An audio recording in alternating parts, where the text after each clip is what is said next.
Welcome to Purpose Driven Church for Unificationists. Today we are starting chapter 12, How Jesus Attracted Crowds.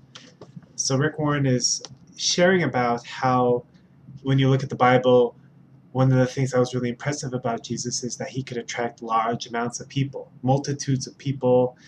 That was very common for Jesus' ministry.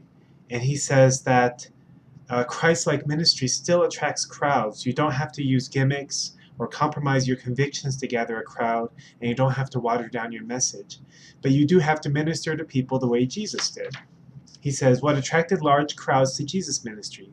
Jesus did three things with crowds. One, he loved them. Two, he met their needs. And three, he taught them in interesting and practical ways. And Rick Warren says these three ingredients will still attract people today. I really liked this section a lot. I really felt like there was a lot of just so many nuggets of truth there, and many things that as a movement we really need to take to heart, I feel. So I'm just going to kind of go through a few things that he talks about in this section, and I hope you get something out of that. He says, Jesus loved lost people and loved spending time with them. From the Gospels, it is obvious that Jesus enjoyed being with seekers far more than being with religious leaders. He went to their parties and was called the friend of sinners. People could feel that Jesus loved them, loved being with them. Even little children wanted to be around him, which speaks volumes about what kind of person he was. Children instinctively seem to gravitate toward loving, accepting people. Loving unbelievers the way Jesus did is the most overlooked key to growing a church. Without his passion for the lost, we will be unwilling to make the sacrifices necessary to reach them. If we don't love people, nothing else matters. He goes on to talk about how many people, when asked at Saddleback, why did you join this church? Why do you continue to be here? Why did you decide to be baptized? He's never heard anyone say it was because of their theology, it was because of their buildings or their events, but it was because the most common response, he says, is, I felt an incredible spirit of love toward me that drew me in. He says, notice the focus on that statement. Our members' love is focused toward newcomers, not just toward each other. I know of many churches where the members love each other, and they have great fellowship, but the churches are still dying because all the love is focused inward. They don't attract unbelievers because they don't love unbelievers. Of course, every congregation thinks their church is loving.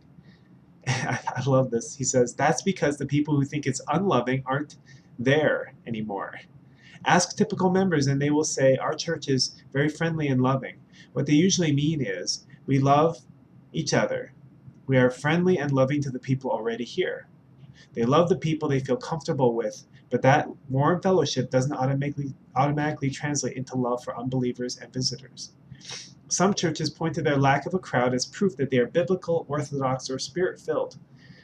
They maintain that their small size is proof that they are a pure church, that they haven't compromised their beliefs. It may actually mean that they don't love lost people enough to reach out to them. The honest reason many churches do not have a crowd is because they don't want one. They don't like having to relate to unbelievers and feel that attracting a crowd would disturb their comfortable routine. This kind of selfishness keeps a lot of churches from growing. He cites a couple of studies that were done, especially one in particular that found that these successful churches are built on love for one another and for God and for unbelievers, like a combination of those three elements.